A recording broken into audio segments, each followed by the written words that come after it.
माननीय मुख्यमंत्री नेतृत्व में नुआ ओडिशा जो निर्माण आरंभ होती से प्रकृत हिताधिकारी मानू आम राशन कार्ड जोगेदवा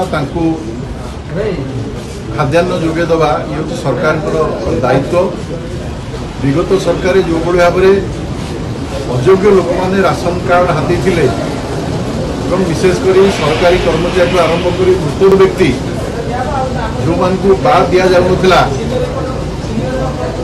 द्वारा ओडिशार भावमूर्ति नष्ट होता।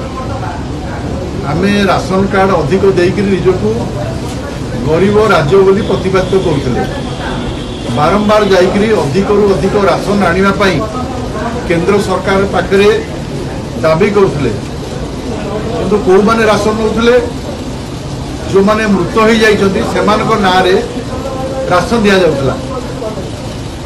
आज माननीय मुख्यमंत्री मोहन माझी नेतृत्व में जोगाण विभाग पक्षर व्यापक सर्वे होता समस्त राशन कार्ड को EKYC अंतर्भुक्त करने कहुला।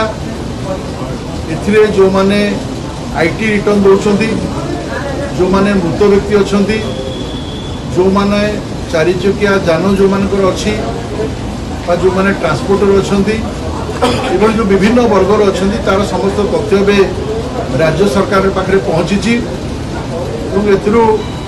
जो माने अयोग्य हिताधिकारी तुरंत से बाद दिज्व जो माने मृत व्यक्ति जो माने राशन कार्ड हटी परिवार राशन कार्ड बाद दिज्व। या द्वारा जो माने गरीब लोक अच्छा जो माने आड होना परिवार बढ़ी नुआ बोहू मैंने आसछंती नुआ परिवार रे पिला माने जन्म होकर बड़ाई से दि जाई पारुनथिला।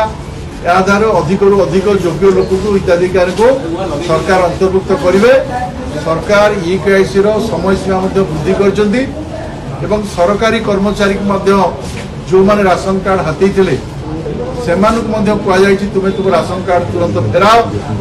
जदि ये कार्य अंतराय सृष्टि हुए ताले सरकार निश्चित भाव में दृढ़ कार्यानुष्ठान नेबे। धन्यवाद।